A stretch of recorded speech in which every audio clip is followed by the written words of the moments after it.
transmisión, tanto en Kawasaki, no, en Kawasaki tendrán 30 minutos, pero en Sims 20 minutos. Solo es confrontar esos datos, ¿no? Listo, Lo demás doctora. ya les toca estudiar a ustedes. Ya, Doctora, yo gracias. tengo una duda. Dígame. ¿Cómo investigamos el dolor pélvico en un lactante? O sea, ¿cómo se manifiesta este? El dolor pélvico. Sí, ¿cómo En un se lactante. En un lactante es imposible saber si hay dolor pélvico. La madre es la que nos orienta hacia ello, ¿no? La madre es la que le va a decir, cuando le toco aquí, le duele. Pero es imposible que usted pueda detectar el dolor pélvico si es que la madre no lo manifiesta. Entonces, por eso es que la mayoría de las enfermedades inflamatorias, abdominales y pélvicas no se detectan a tiempo en la lactancia, porque no se ubica el dolor. Entonces, nosotros en lactantes nos valemos más de los datos que nos da la madre. La madre es nuestro mejor referente siempre. La madre es un anexo del bebé. Realmente eso es lo que, y nuestra mejor referencia es ella. Entonces, si tenemos la sospecha primaria de un dolor pélvico, le pregunta a la mamá. Cuando le cambia de pañal, llora, entonces ahí es que la mamá empieza a relacionar. Dice, sí, parece que le duele. Cuando lo cargo y le toco aquí, le duele. Por eso mejor pasa acostadito. El dolor pélvico se relaciona más con la posición en brazos de la madre. Si llora cuando lo carga, si usted sospecha, porque realmente sospechar dolor pélvico es bastante difícil. En un lactante. Bueno, si no hay más preguntas, pasamos a dengue. Dengue es la estrella de hoy día, ¿no? Ya, recordemos que hay enfermedades de transmisión por vectores, Zika y chikungunya, aparte del dengue, son las otras enfermedades que tenemos en el medio. Están circulando con no tanta... Doctora, disculpe, no está grabando. Perdón que la interrumpa. No, no me interrumpe. Muchas gracias por hacer la pregunta. ¿Dónde está?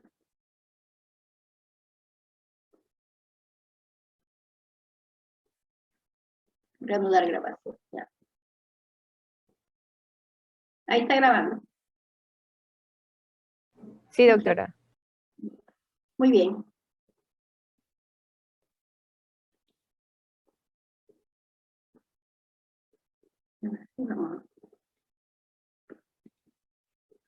Ya. Entonces, como les decía, continuando con la clase, tenemos a dengue.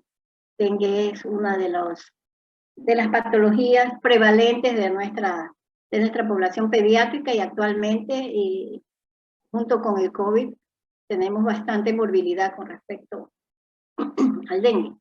Pero no hay que olvidar que el mismo vector que transmite el dengue transmite el chikungunya y el Zika, aunque últimamente, en estos 2 últimos años, ha bajado la prevalencia de estos dos. Recordemos que el Zika estuvo relacionado con la microcefalia y el chikungunya con discapacidad. Ya. Estas se extienden a gran velocidad dependiendo del vector y de la prevalencia del vector en el medio donde estamos. La transmisión no es de persona a persona, la transmisión es del vector, que es el Aedes aegypti y el Aedes albopictus. Ya. ¿Cuándo empezamos a hablar de dengue en nuestro medio? Porque realmente no era una enfermedad fue a partir de los años 90. Poco a poco fueron esparciéndose los de otros serotipos, son 4 serotipos, del dengue 1 al dengue 4. Doctora, se le escucha mal, disculpe. Apago la cámara. No, ya me vieron. Que sí soy yo.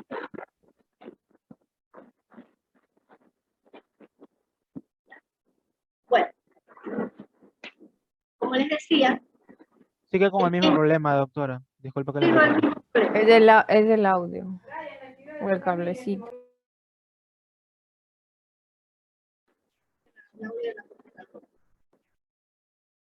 Ya. ¿Me escuchan?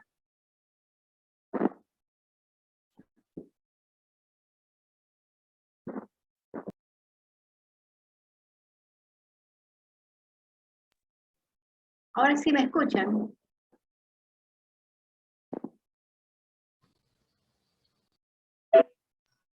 Sí, doctora. Ahí Ya. mejoró un poco. Ya, muy bien. Bueno, entonces, como les decía, el dengue empezó a hacer su fiesta en nuestro medio a partir de los 90, ¿no? Un poco antes, realmente en el 87 fueron los primeros casos de dengue, ¿no? Y poco a poco fueron incluyéndose los 4 serotipos de virus. Porque recuerdo que era en el año 87, era mi tercer año de posgrado en el Hospital Guayaquil, y en esa época de la pediatría ya, de un piso. No era como en mi casa Bustamante, era un piso, pero en ese piso habían 120 niños, ¿no? Entonces, ahí hacíamos el posgrado de pediatría. Y cuando ese año yo ya terminaba el posgrado, ¿no? Empezaron a llegar los primeros casos. Se le conocía como la patada de virus.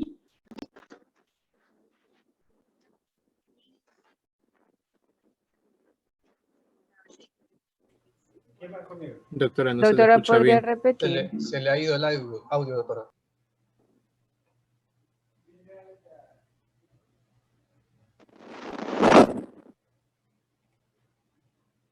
Ahora lo apagó.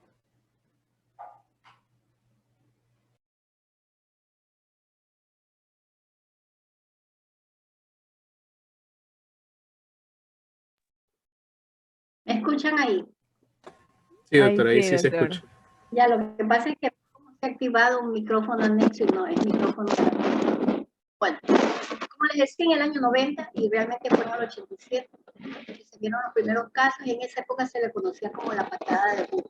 Realmente era como que, o sea, el dengue cuando da duele todo, como que lo hubieran molido a vuelta. Y por eso se le decía en el argot popular la patada de burro, y no tan popular, en todos los medios decían.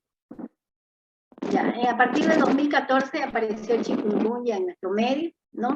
Y al último, en el 2015, apareció el Zika. Ambos han dejado huella epidemiológica en el país, no han desaparecido, pero han reducido su prevalencia, ¿no? Para la prevención de estas enfermedades y control de estos virus hay que hacer la detección precoz y el diagnóstico y el tratamiento, especialmente en el dengue, que es el que tiene los casos graves. En el caso del chikungunya, que deja secuelas a nivel de personas de mayor de 40 años, y en el Zika por las secuelas que puede tener a nivel del embarazo. Entonces, por eso hay que hacer la detección precoz. Pero si has infectado, no va a poder hacer nada más que avisarle a la mamá. Lo más probable es que el niño tenga problemas. Generalmente los brotes epidémicos son simultáneos, tanto con dengue como Zika y chikungunya. Entonces, todo paciente febril en atención primaria debe pensar primero en dengue, ¿no? Primero en dengue y después en las otras dos. Especialmente en esta época no hemos visto, al menos no he visto reportes de Zika y chikungunya. Entonces, parece que el virus ha disminuido su incidencia en nuestro medio. Pero el dengue se mantiene. Bueno, entonces vamos a ver ciertas características epidemiológicas, va rápido porque el tema es dengue. No, el periodo de incubación del dengue generalmente es de 3 a 14 días. El chikungunya de 1 a 12 días y el Zika de 3 a 12. Realmente no hay mayor diferencia del periodo de incubación. El periodo de viremia entre una semana antes de presentar los síntomas, el chikungunya 10 días y el Zika entre 3 a 5 días. Más corto el periodo del Zika de viremia. Y luego viene la clínica del dengue, ¿no? Que en porcentaje van a presentar un 20 al 60%, el chikungunya un 80% de casos y el Zika un 20%. Realmente tiene poca clínica el Zika. ¿Cuáles son estas características clínicas? En cuanto al dengue, la fiebre brusca y elevada, de un momento a otro. En el chikungunya, la fiebre es elevada, pero va poco a poco incorporándose la fiebre, y en el Zika no es tan alta la fiebre. El rash en el dengue es petequial, en todos hay rash. En el chikungunya es papular. Papular y a veces es ampolloso, especialmente en palma y planta. Aquí se presenta en palma y planta. Es papular.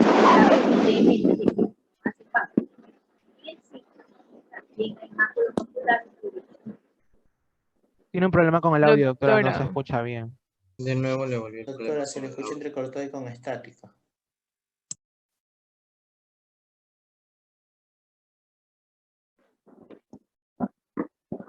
O sea, no es que se le escucha bajo, se le escucha como soplando el audio, como soplado.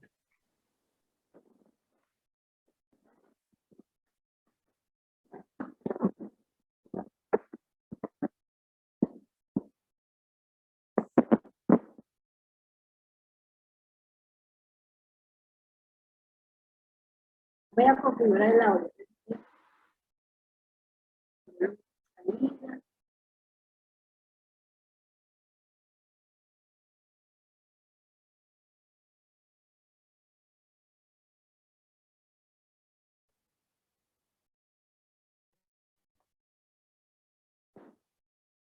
Está cancelado el eco.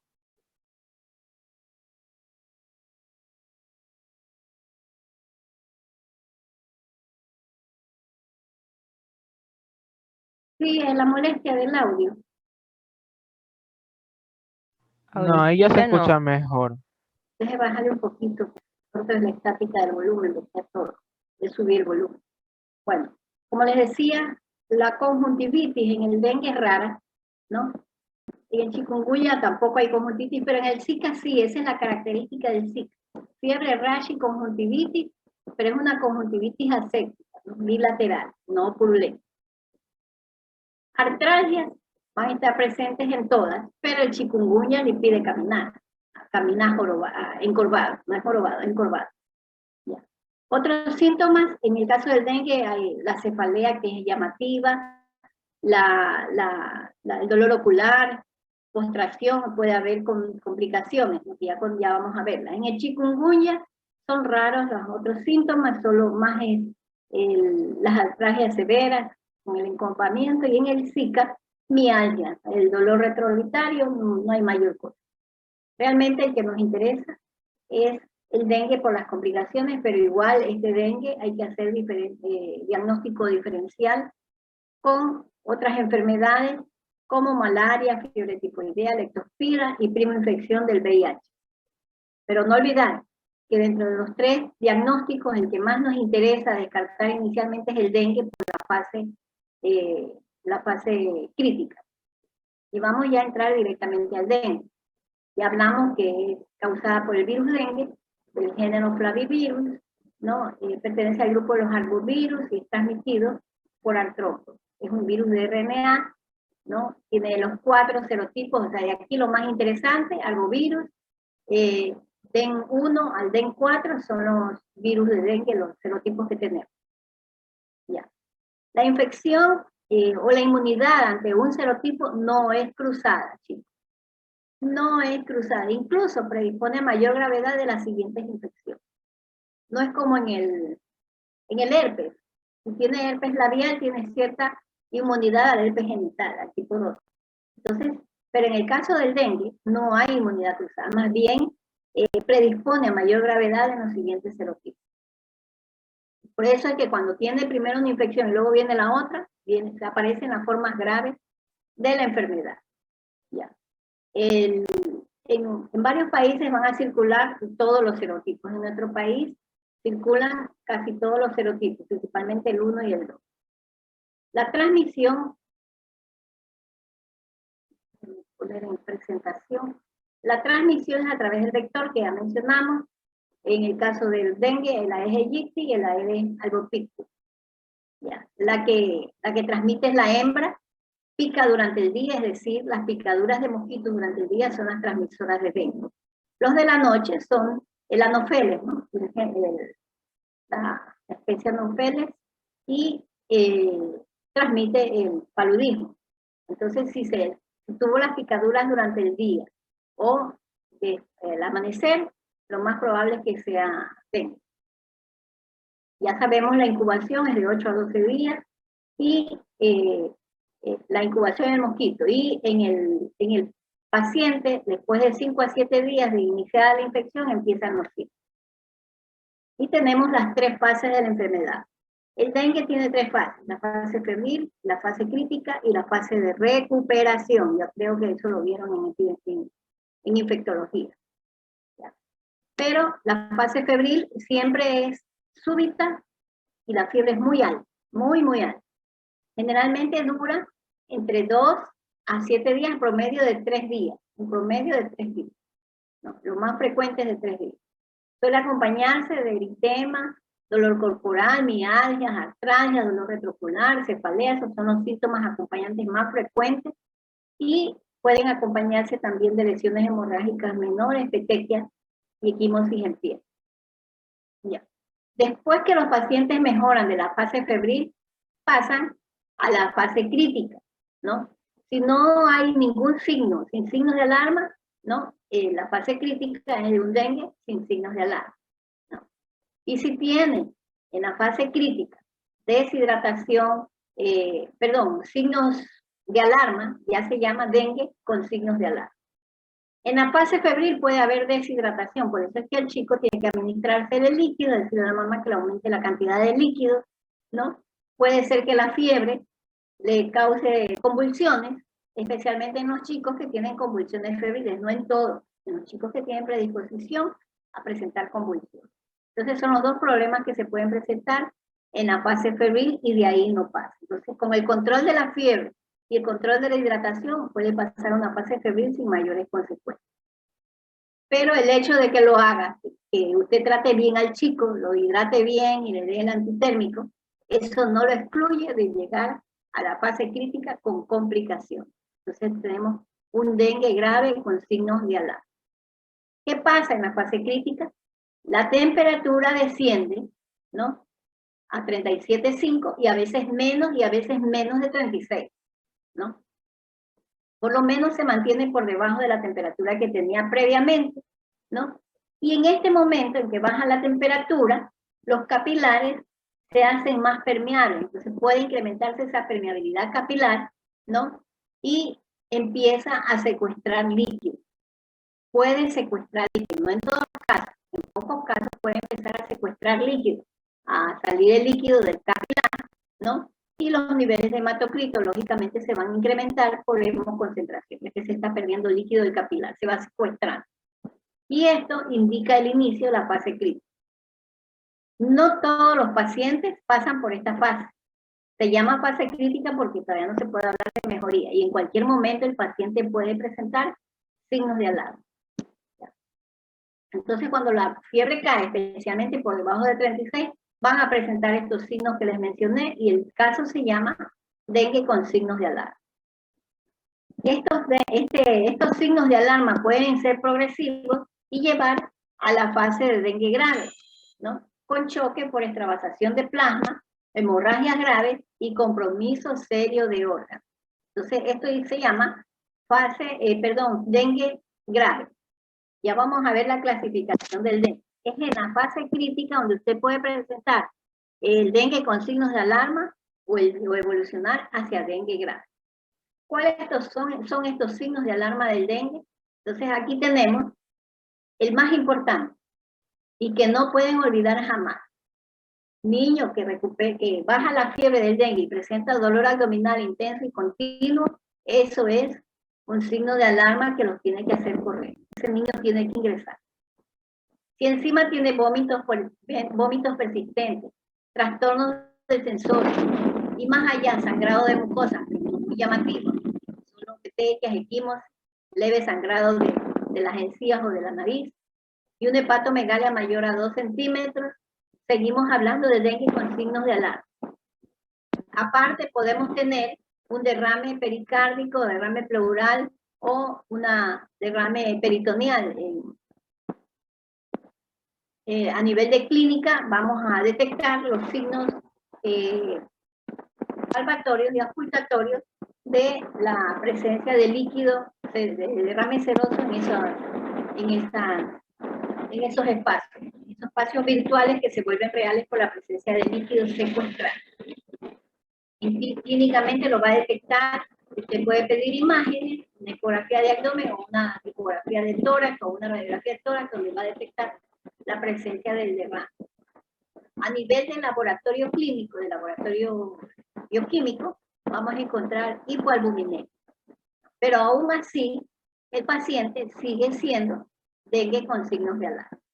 No nos equivoquemos porque antes, cuando recién se hicieron estas guías, considerábamos que toda la presencia de derrame era dengue grave, y no es así. Si el paciente no tiene signos de insuficiencia respiratoria, hipotensión, no podemos hablar de dengue. Y también puede ser el aumento brusco del hematocrito y un descenso del número de plaquetas que se presenten como signo de alarma. Signo de alarma. Mientras no presente signos de choque, es decir, taquicardia, hipotensión, ¿no? Y presencia de, ¿qué más? Trastornos sensorios, no podemos hablar de dengue grave.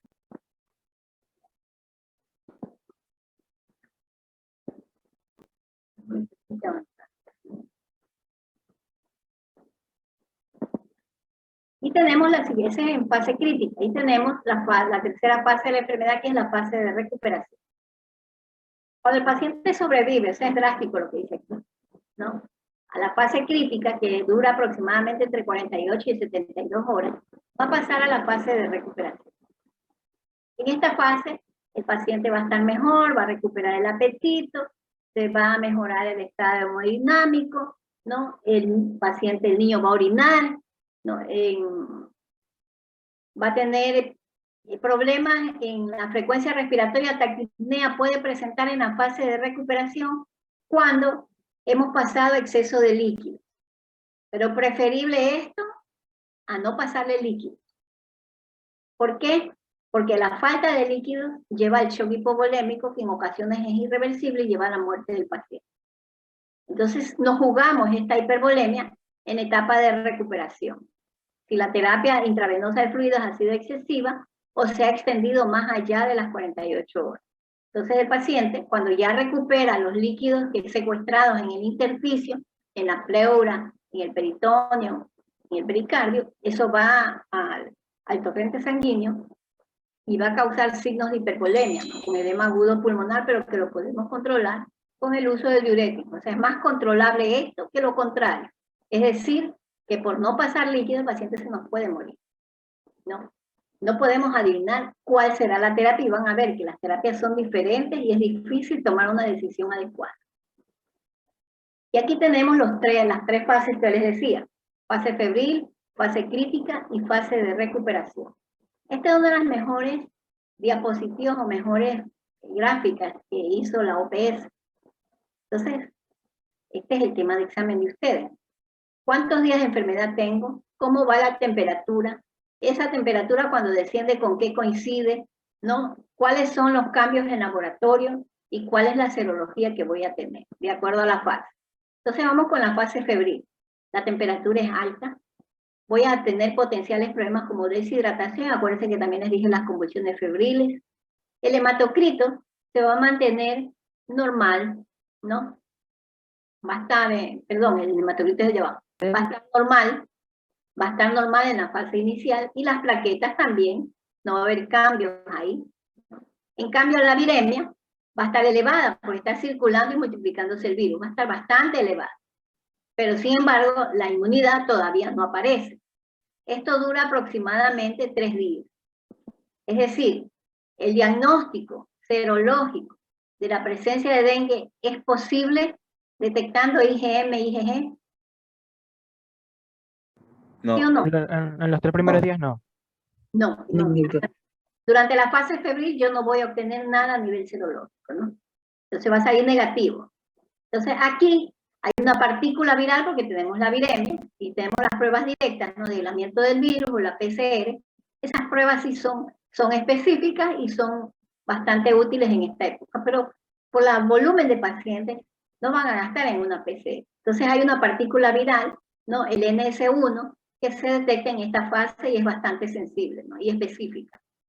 Entonces ese es el único medio diagnóstico para esta útil y para esta época, el NS1, ¿no? Hasta los 5 días el NS1 es el que comanda, ¿no? También le puede hacer la PCR, pero por el volumen de pacientes no es práctico pedir PCR, a menos que tenga duda del diagnóstico, como ocurre ahora con la pandemia, ¿no? Que no se sabe si tiene dengue o tiene COVID. Entonces, por eso se manda a hacer la reacción en la PCR, la reacción en cadena de polimerasa. Bueno, entonces estos son los primeros 3 días. Vamos con los siguientes 3 días, que es la fase crítica. Entonces, en cuanto a la fiebre desciende y tiende a bajar de las 36.5 grados, que es la temperatura normal, ¿no? Tiende a salirse de ese rango, baja más de los 36.5, ¿no? Y puede normalizar, y no pasa nada, y pasa a la siguiente fase, que es de recuperación. ¿Ya? Pero cuando baja mucho la temperatura, puede coincidir, ¿no?, con choque, hemorragia o daño de órganos. Es decir, a nivel de eventos clínicos potenciales, aquí es donde se presentan las complicaciones, que son los signos de alarma, ¿no?, en caso de que solo se produzcan signos de alarma, pero puede evolucionar a dengue grave, que es la forma de presentación de choque hipovolémico, hemorragia, dengue hemorrágico o daño de órganos y sistemas. Son las tres formas de presentación del dengue grave. Aquí ya va a haber cambios en el hematócrito y en las plaquetas. Como hay secuestro de líquidos, hay hemoconcentración y el hematócrito se eleva, por lo menos un 20% del valor de base que tuvo en etapa inicial. Y las plaquetas empiezan a decaer. No, recordemos, por debajo de 100.000 tenemos que ponernos pilas, ¿no?, por debajo de 100.000. Generalmente decaen por debajo de 100. ¿Ya? En cuanto a la serología, si estamos todavía por el 5.º día, no vamos a tener respuesta de IgG. A partir del 6.º día o del 5.º día, algunos dicen desde el 5.º día, ya podemos detectar IgM específica para dengue. Generalmente en el hospital donde yo trabajé, 6.º día de fiebre y ahí pedíamos, o sea, 6.º día a partir del inicio de fiebre, pedíamos ya la IgM y no fallaba.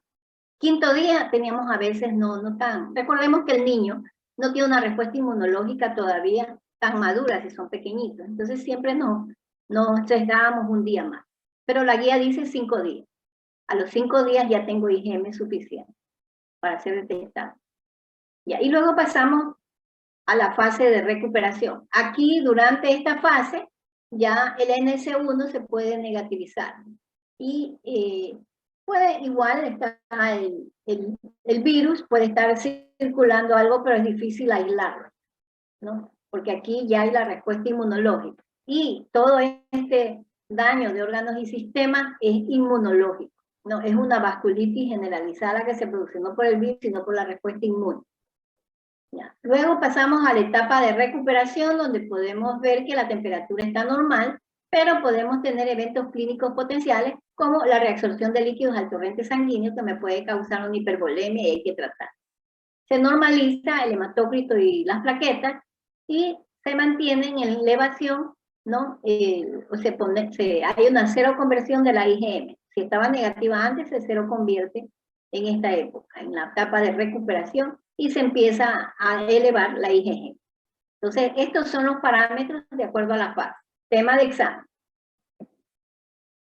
Y aquí tenemos esta clasificación revisada del dengue, que se las traje porque el grupo anterior tenía la del dengue anterior, la clasificación del dengue, que era súper vieja, que la habían visto en medicina tropical, ¿no? Eso ya está viejo. Y esta, la que les estoy dando, es del 2015. O sea, no es ni tan nueva, pero no ha cambiado. Esta clasificación se inició en el 2009 como clasificación revisada, ¿no? Y se clasificó en dengue y dengue grave. Entonces, y ahí se hizo el diagrama del dengue con signos de alarma y dengue sin signos de alarma, ¿no? Ya vamos a ver cómo se clasifica. Entonces, esta es la clasificación revisada del dengue a partir de 2009, como les dije, y después de 2015 ya se estableció. Entonces tenemos el dengue sin signos de alarma y dengue con signos de alarma. ¿No? El dengue sin signos de alarma, que son las manifestaciones del síndrome febril, con las otras manifestaciones que mencionábamos, mialgia, artralgia, cefalea, dolor retroocular. Sin signos ese sin signos de alarma. Y tenemos que hacer la determinación dependiendo de la época, del NS1 al principio, y luego del 5.º día, la inmunoglobulina M específica. Pero también puede presentarse a partir de la etapa, ¿de qué etapa de la enfermedad se presentan los signos de alarma? Fase crítica. En la fase crítica presentamos ya el dengue con signos de alarma. Entonces aquí el signo de alarma más importante es el dolor abdominal. Puede estar acompañada de vómitos, secuestro de líquidos, derrame pleural, ¿no? Sangrado de mucosas, alteración del estado de conciencia, hepatomegalia mayor a 2 centímetros, e incremento del hematócrito por la hemoconcentración, ya que está secuestrándose el líquido. Y la tercera forma de dengue es el dengue grave, que son las formas graves de dengue, y son 3 formas de presentación dentro del dengue grave: choque, por dengue, por extravasación del plasma, sangrado profuso, ¿no? Y compromiso grave de órganos, que se manifiesta por elevación de las transaminasas. Este es el que marca el inicio del compromiso grave de órganos, el hígado, ¿no? Las transaminasas se elevan por encima de 1000. Y aparte, se afecta también el sistema nervioso central, el miocardio y luego los demás órganos, en ese orden. Hígado, sistema nervioso central, corazón. Y luego se afectan los demás, y si se afectan los demás y no se logra recuperar, el paciente fallece. Tiene alta tasa de mortalidad. El choque, si lo maneja bien, revierte. El sangrado, si lo maneja bien, revierte. El compromiso grave de órganos, usted no sabe qué va a pasar. Eso es una lotería. Porque usted puede hacer el manejo perfecto de todo, pero el paciente no responde. ¿Ya? Entonces aquí tenemos los problemas clínicos en la fase de enfermedad que ya mencionamos, el febril, el crítico y el de recuperación. En el febril, la deshidratación y las convulsiones febriles. En la crítica, y podemos tener los signos de alarma o choque por extravasación de plasma, hemorragias y compromiso grave de órganos. Y en el de recuperación, la hipervolemia. O sea, lo mismo, ¿no? Y aquí vamos a lo la clasificación modificada de la gravedad de dengue. Ya tenemos, en el dengue sin signos de alarma, ¿no? Recordemos que ha pasado, que aproximadamente tiene 2 a 7 días de evolución, con 2, aquí ya están los criterios, con 2 o más de las siguientes manifestaciones. No, ya tengo fiebre. La fiebre es el signo universal. Si no hay fiebre, no hay dengue. Es el signo universal del dengue. Si no hay fiebre, no hay dengue. Así de concluyente. Y aparte de la fiebre, debe tener 2 síntomas de los que están mencionados aquí. Náusea, exantema, cefalea o dolor retroorbitario, mialgia o artralgia, petequias o por el torniquete positivo, y leucopenia. Dentro de las manifestaciones de laboratorio, me olvidé anteriormente, la leucopenia es manifiesta. El dengue es uno de los más leucopenizantes que existe. No existe esa palabra, pero es el que más leucopenia produce.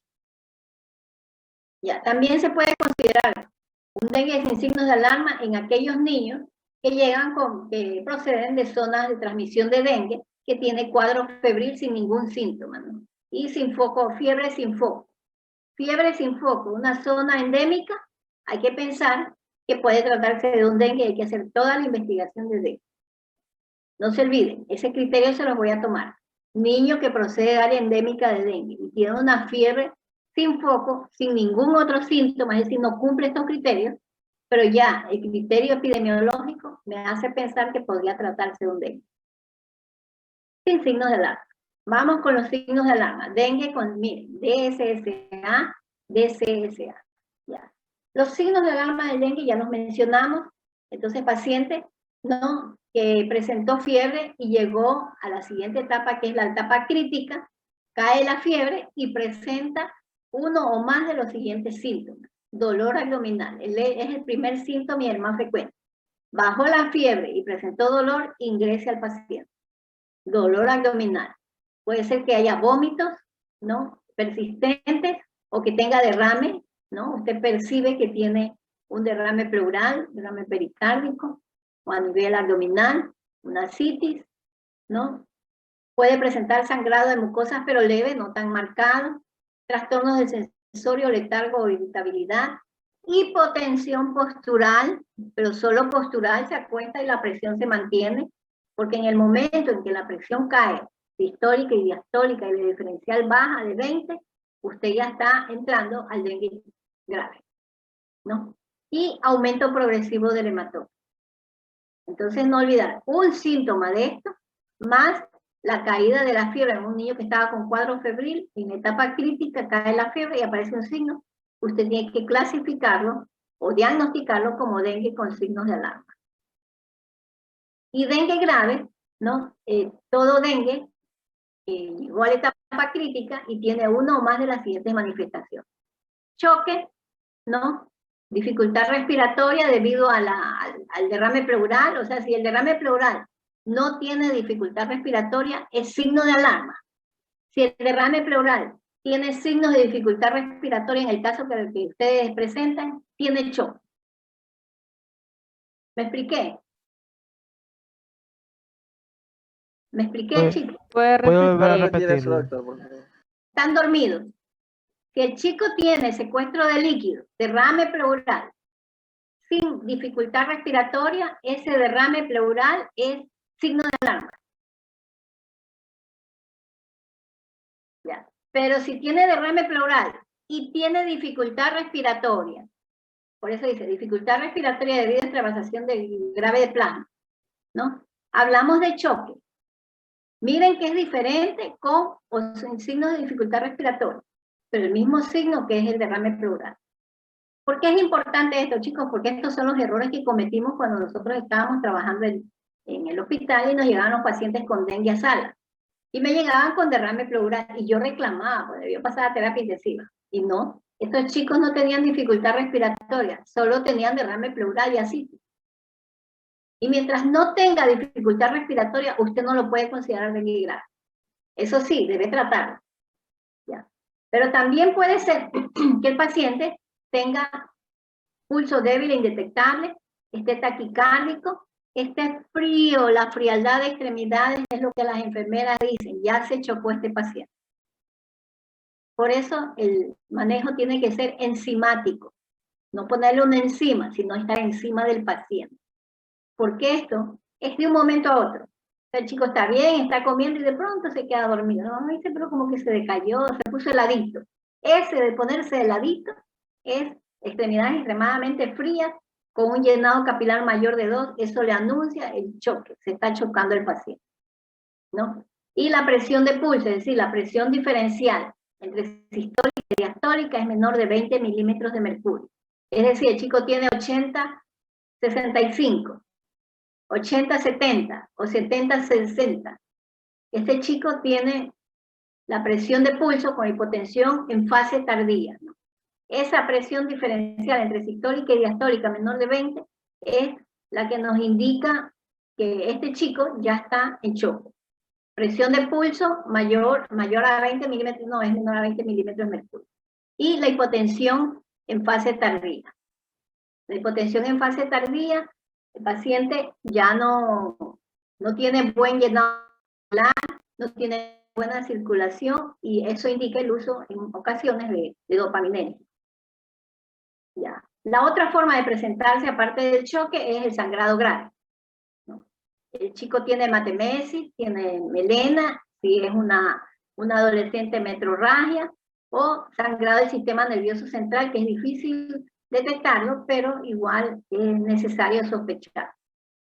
Y por último, la tercera forma, tiene elevación súbita de las enzimas hepáticas a más de 1000, entonces ahí tenemos compromiso grave de órganos que empieza por el hígado, sigue con el sistema nervioso central y sigue con el corazón. Es decir, alteración del nivel de conciencia, miocarditis y luego siguen con los demás órganos. Entonces, ya una vez que tenemos estos tres grupos de pacientes, pasamos, ¿no?, a la siguiente fase, que es, una vez clasificado, el tratamiento. Ya. Y aquí tenemos, esta no me tocaba aquí, bueno, casos altamente sugestivos de dengue, IgM positiva, bueno, NS1 positivo es altamente sugestivo de dengue. ¿En qué momento es sugestivo de dengue la NS1? ¿Al día 1, al día 3, al día 7 o al día 15? A ver, Guzmán. Guzmán, no está a 0. Después dicen Aquí que, estoy. pero no contestan. ¿En qué día? Estaba Consultando ya, ¿en qué día? Yo ya lo dije. Conteste rápido. La NS1 era al día 15. Al 1. Del 1 al 3 en el febril. Y el día 15 y el día 7, ¿cómo está el NS1? ¿Positiva, poco positiva o negativa? Ahí ya sería negativo. ¿Por qué? Porque, bueno, ahí va a ser como más difícil aislarlo. ¿Más qué? No lo escuché. Va a ser más difícil aislarlo. Pero sí, ya sé, pero ¿por qué? ¿De qué depende el NS1? ¿Qué es el NS1?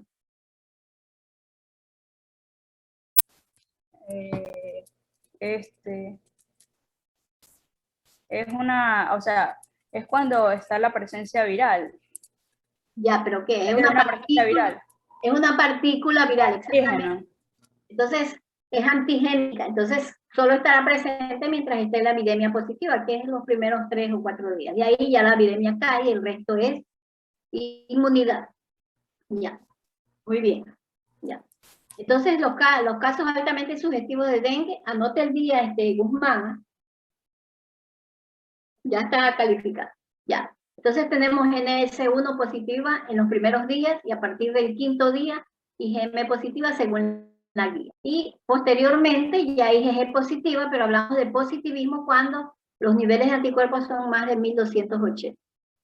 Ya. Y casos confirmados de dengue, cuando tenemos la PCR, el cultivo viral o la cero conversión. ¿Qué significa cero conversión?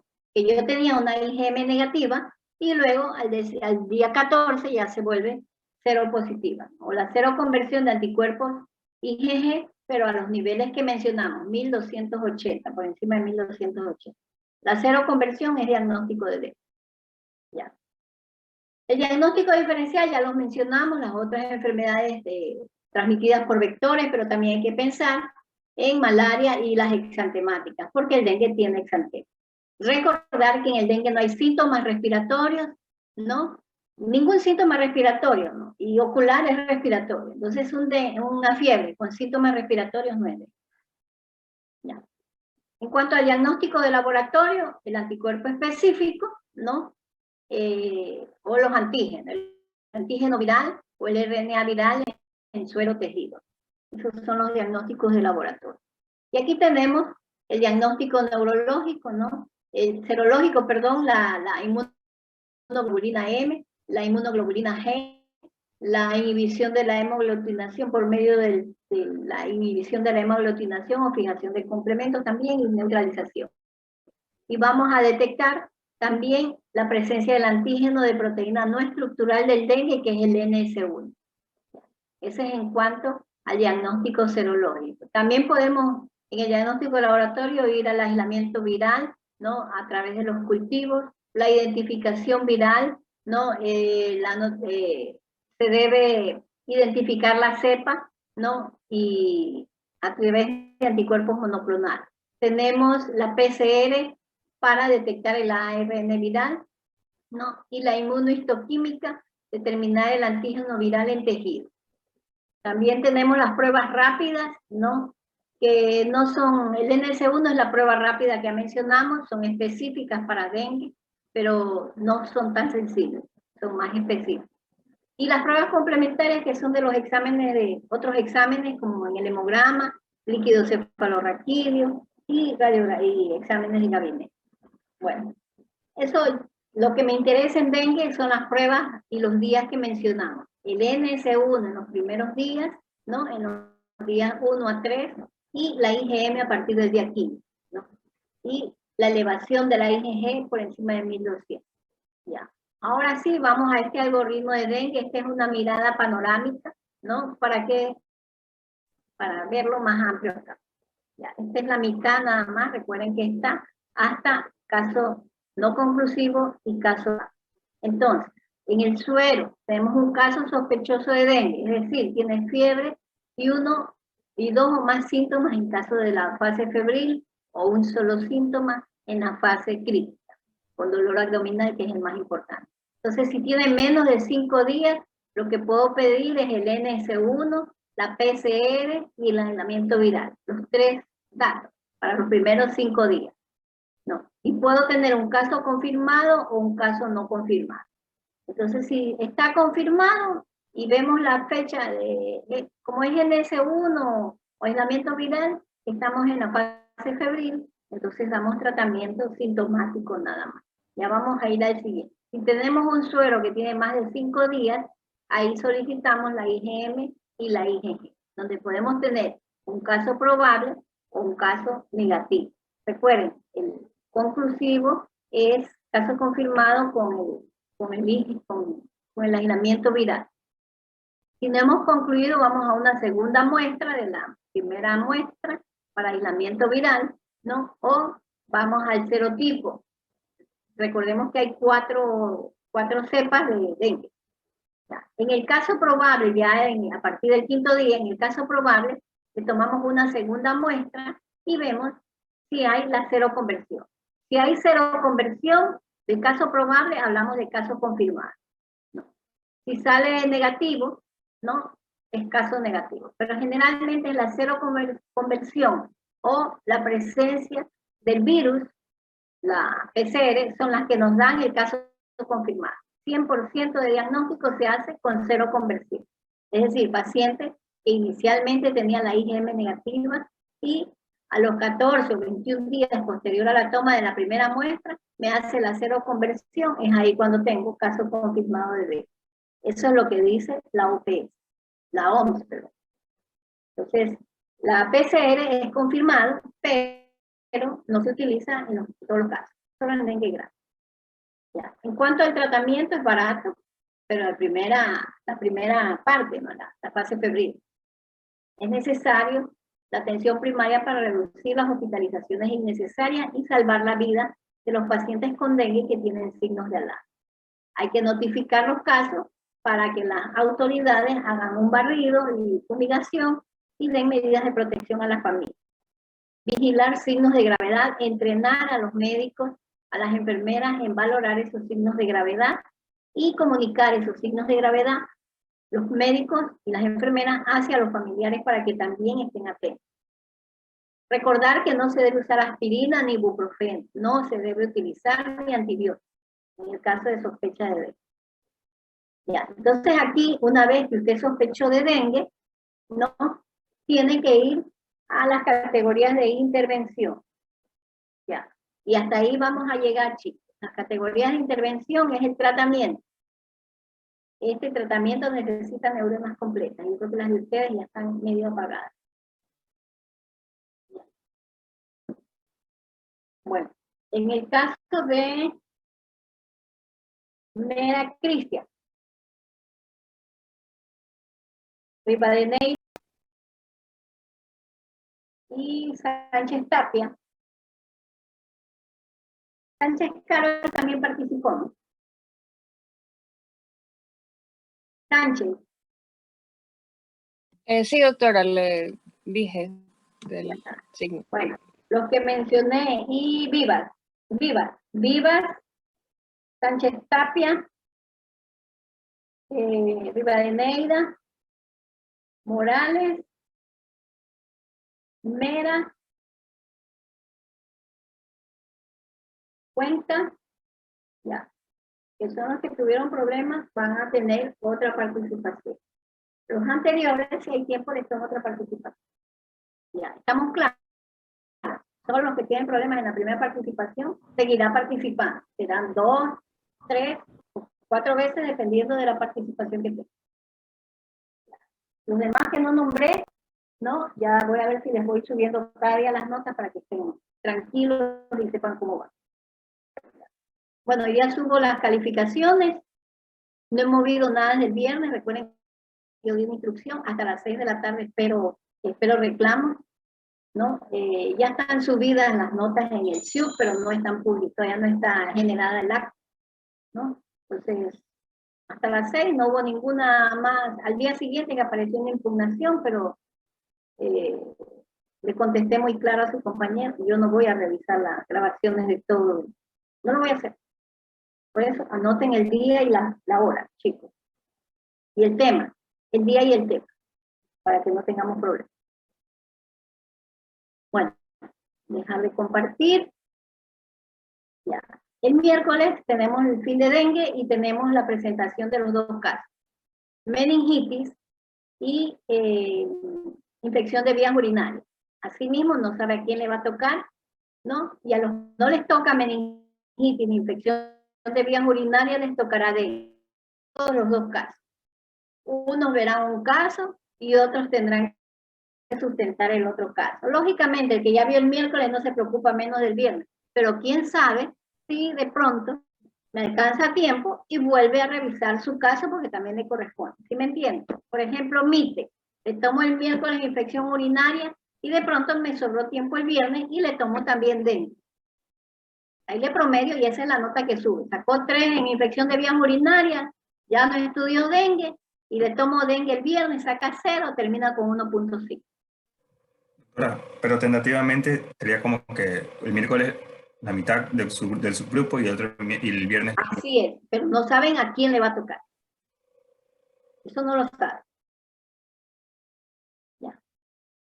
Pero solamente se preparan los 2 temas, nada más, doctora. Claro, para el miércoles son los 2 temas y para el viernes los 2 temas.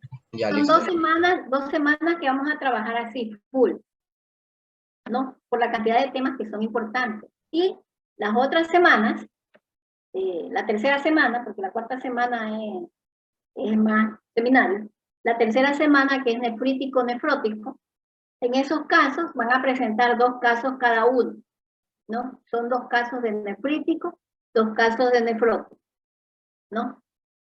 O sea, un grupo de nefrítico y nefrótico a la vez.